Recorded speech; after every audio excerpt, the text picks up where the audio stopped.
a better YouTube creator probably would have tidied up this bookshelf, but I was like, you know what? No, my kids actually use this bookshelf every day.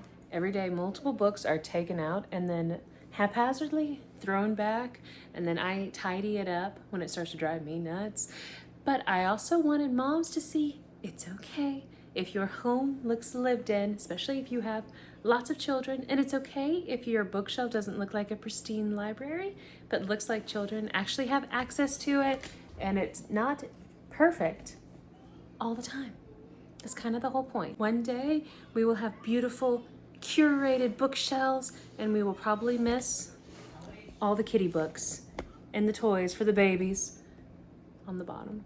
Hi friends, welcome back to my channel. If you're new here, I'm Hannah, and I live tiny with my family of 8 and our shed to homestead conversion.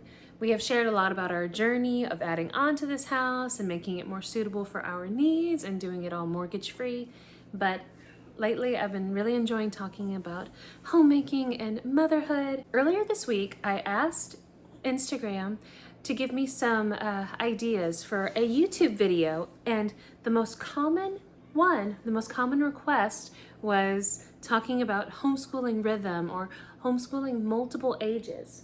Okay, so first let's break down what we do here in this house. So as I said, we are a family of 8. We have 6 children ranging from 13 years old to almost 8 months old. So the grades we are currently in are 8th grade through kindergarten. I have 2 children who are not in school, this being one of them. Obviously. So yes, I have a middle schooler, a 5th grader, a 2nd grader, and a kindergartner. We have found a rhythm that works for our family. I have gone through many seasons of trying what other homeschool moms were doing, and I had to fine tune it to pick a rhythm that worked for our family. It used to be pretty strict where it was like everyone's doing math, everyone's doing English, everyone's doing this, everyone's doing that, and it was way too hard to try to teach everyone their math all at once or everyone their English all at once. I'm just going from child to child, answering a bunch of questions. It felt very chaotic. Now that we have some older kids who already have their foundation and are fairly independent, it's really nice. And I've learned that it's best to go with your child's natural rhythms. For example, the whole strict time slotted thing didn't work well for my oldest, who is naturally very driven and motivated. He will wake up before pretty much anybody and go ahead and get started on his individual work. He will take care of reading, writing, and arithmetic all on his own, usually before anyone else wakes up.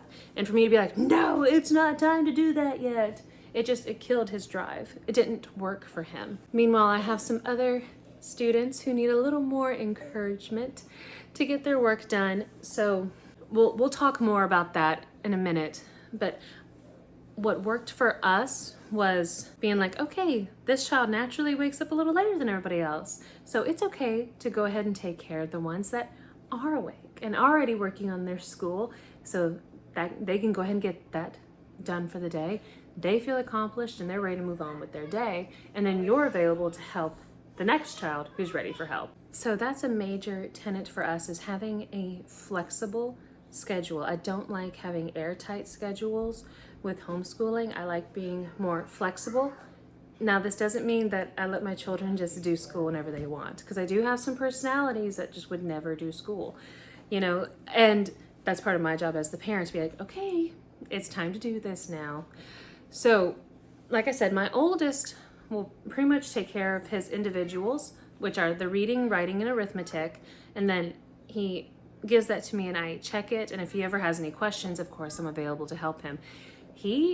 Since he wakes up so early, is usually done by the time everybody has breakfast, and then he waits to do group studies, which we'll talk about in a minute. I'm available for, usually it's my 2nd grader who's ready to do her school next, and we will go over her individuals together. We sit down together on the couch, and if she has any questions, I'm available. But she's at a point where she can read all the instructions, she can read the lessons, and she basically does it on her own, which is exciting. Around that time, more kids are waking up, they have their breakfast, and when they are ready for the day, I encourage my second oldest to go ahead and get his individuals done. And he is very smart. He doesn't really need my help often, but I am available when he needs it. And then after that, it's time to focus on my kindergartner. By then, he has eaten breakfast, and what's really important for him is he has already run out a good amount of his energy, either outside or in his room, bouncing off the walls, doing his thing.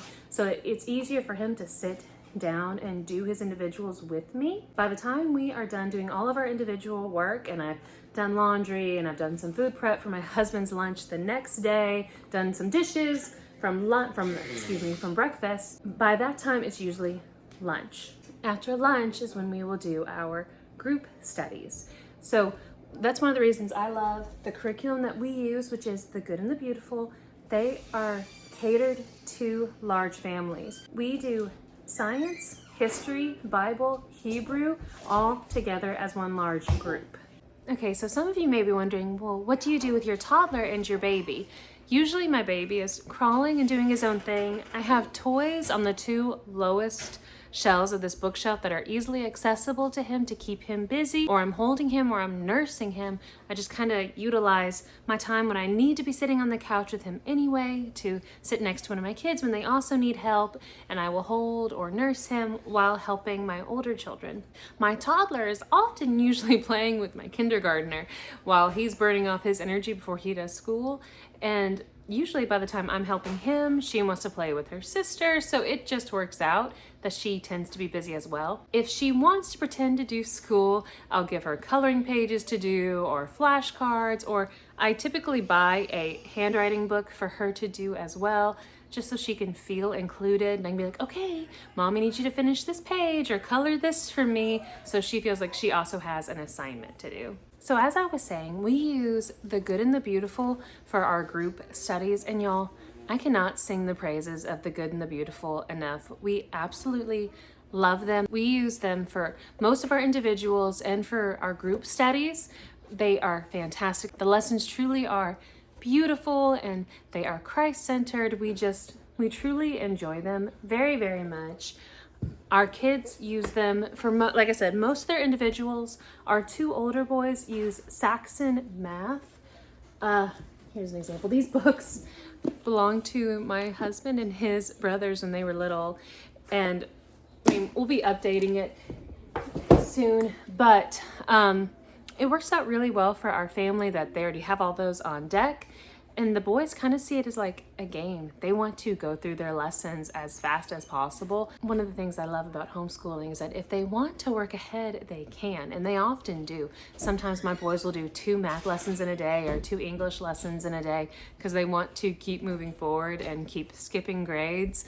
So I love it. I love that they're motivated and that that's how they want to spend their time. The history and the science are by The Good and the Beautiful are meant to help large families, and they have multiple science units. We recently we started using this thing, which everyone absolutely loves. I mean, who doesn't love using a good microscope? And if you're able to invest in things like this that your kids can use over and over for multiple science units, multiple subjects, and you can use it for multiple students over and over, then it's worth the investment. We also do Bible together. We use Bible Pathway adventure books. I have one for each book of the Torah. We also have one for feast days and for Hebrew words. And we also do reading comprehension together, which is where I will read a story to them, a chapter a day, and then we will discuss it. Right now we are reading the Little House on the Prairie series and just loving that.